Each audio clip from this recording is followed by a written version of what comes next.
welcome back to Learn with Vrinda. Today we are going to explore an invisible yet powerful world of the microorganism. Microorganisms are the tiny creatures that we can't see with our naked eyes, but they play a huge role in our life. Some help us, some harm us. That's why this chapter is called Microorganism Friend and Foe. तो दोस्तों आज हम शुरू करने जा रहे हैं हमारा नया chapter which is micro organism, जिसमें हम माइक्रो ऑर्गेनिज्म के बारे में पढ़ेंगे। माइक्रो ऑर्गेनिज्म हमारे लिए यूज़फुल भी है और हमारे लिए हार्मफुल भी है, और हम इस चैप्टर में दोनों ही चीज़ों के बारे में बात करेंगे कि यूज़फुल कैसे हैं एंड हार्मफुल कैसे हैं। तो फिर शुरू करते हैं। Are micro organisms.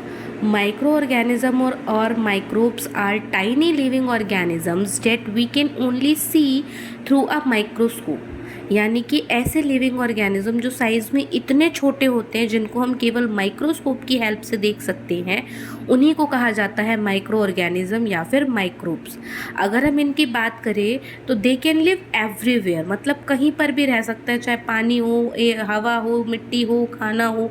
इनफैक्ट हमारी बॉडी के अंदर भी सर्वाइव कर सकते हैं। तो इट डजेंट मैटर कि हवा है, पानी है, कहाँ है, मतलब ज़मीन पे जहाँ पर भी अर्थ पे इनको जगह मिल गई है वहाँ पर जिंदा रह सकते हैं, वहाँ पर सर्वाइव कर सकते हैं। तो माइक्रो ऑर्गेनिज्म बेसिकली क्या है? माइक्रो ऑर्गेनिज्म मतलब माइक्रो यानी कि स्मॉल, और ऑर्गेनिज्म मतलब कोई लिविंग बीइंग।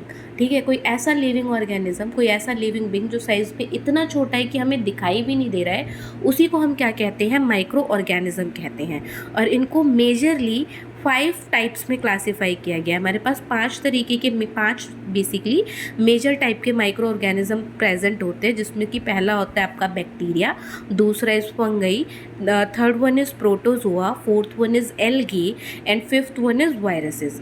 ठीक है, तो कौन से हैं? पहला बैक्टीरिया, दूसरा फंगी, तीसरा प्रोटोजोआ, चौथा एल्गी, पांचवा वायरस। में जो फर्स्ट कैटेगरी है उसकी बात कर लेते हैं, विच आर बैक्टीरिया।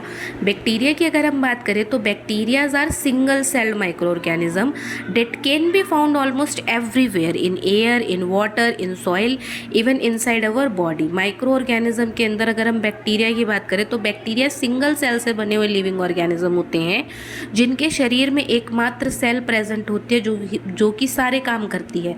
जैसे हमारी बॉडी के अंदर तो अलग अलग ऑर्गन सिस्टम है, सांस लेने के लिए रेस्पिरेटरी सिस्टम है, कमांड देने के लिए नर्वस सिस्टम है, काम करने के लिए फ्रेमवर्क के लिए स्केलेटन सिस्टम है, मसल्स के लिए मस्कुलर सिस्टम है, लेकिन वहाँ पर सारे काम वही कर लेते हैं। सांस भी एक ही सेल सांस ले रही है, एक ही सेल डाइजेशन कर रही है, एक ही सेल जो है एक्सक्रीशन कर रही है, तो उसको हम सिंगल सेल्ड ऑर्गेनिज्म बोलते हैं।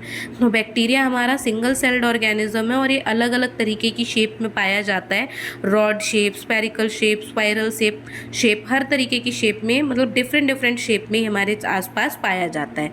ये हवा में भी मिलते हैं, पानी में भी मिलते हैं, मिट्टी में भी मिलते हैं और हमारे शरीर के अंदर भी मिलते हैं। और सबसे मोस्ट कॉमन अगर बैक्टीरिया की हम बात करें तो लैक्टोबैसिलस जो है एक बैक्टीरिया होता है जो कि दही के जमने में हेल्प करता है।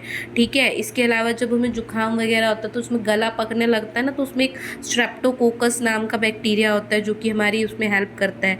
अगर हम बैक्टीरिया के अच्छे बात के बारे में बात करें तो सबसे बड़ा प्लस पॉइंट तो ये है जी, देखो डाइजेशन में और नाइट्रोजन फिक्सेशन में हेल्प करता है।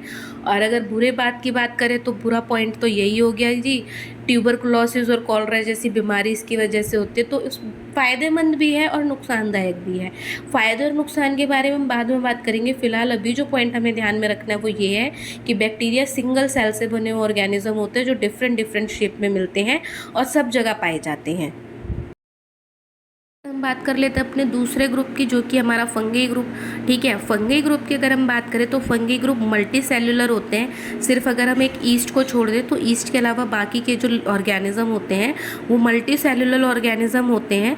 और ये किसी गर्म या फिर जो चिपचिपी जगह होती है ना, वहाँ पर ये उगता है। मतलब गर्म और चिपचिपी दोनों जैसी जगह होनी चाहिए, मॉइस्ट एंड वार्म इन्वायरमेंट जो होगा वहाँ पर ये ग्रो करते हैं। ठीक है, और ये कभी कभी ऐसे फफूंदी की तरह दिखते हैं, जैसे या फिर खाने के ऊपर ऐसे नहीं ग्रीन ग्रीन पैचेस टाइप में पड़ जाते हैं, उनकी तरह दिखते हैं। तो इनका अपीयरेंस कुछ इस तरीके से होता है। अगर हम एग्जाम्पल की बात करें तो जी सबसे मोस्ट कॉमन जो फंगी है जो हमारे आसपास यूज़ होता है वो होता है ईस्ट, जिसको ब्रेड बनाने में भी यूज़ करते हैं।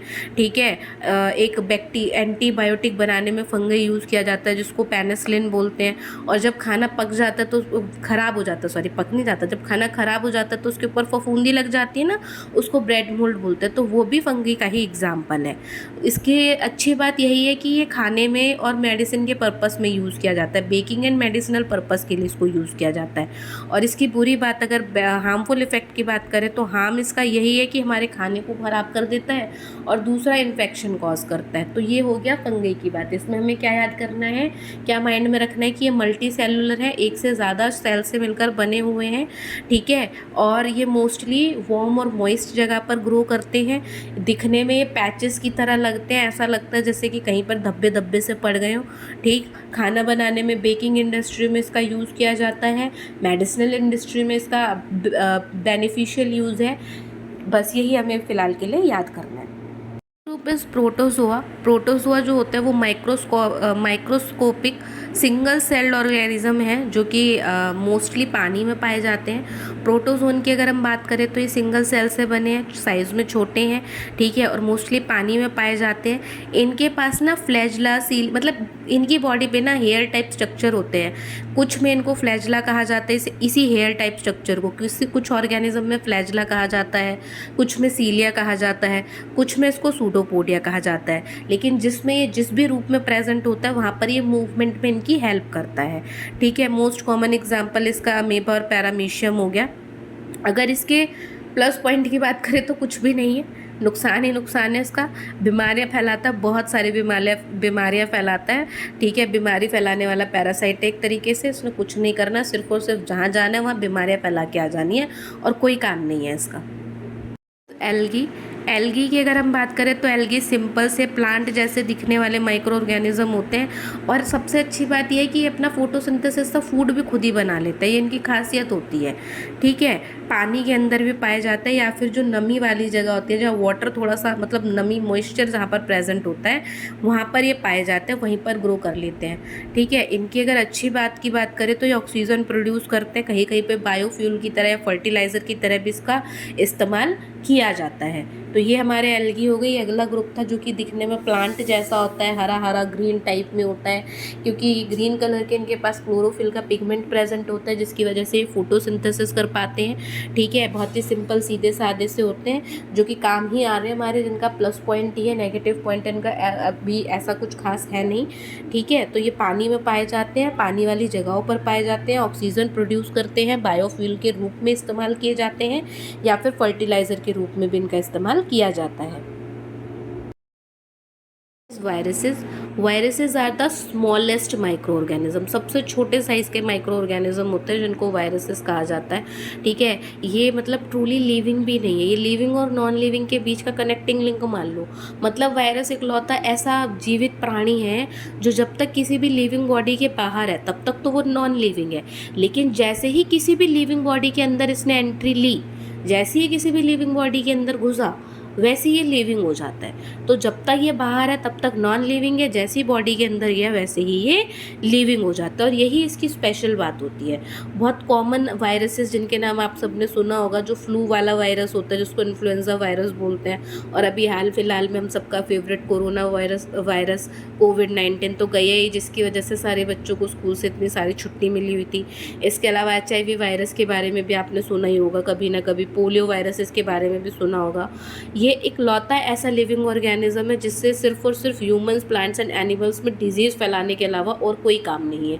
इसका कोई बेनिफिट नहीं है, ये बस जहाँ पर भी जाता है प्रोटोजोन की तरह सिर्फ बीमारियाँ फैलाकर आ जाता है, वो भी सीरियस लेवल की बीमारी फैला के आता है। ये भी नहीं तुम्हें हल्की फुल्की बीमारी दे के आ गया ना, एकदम ऐसे सीरियस वाले लेवल की बीमारी देकर आएगा कि इंसान बिल्कुल बीमारी हो जाए अच्छी तरीके से।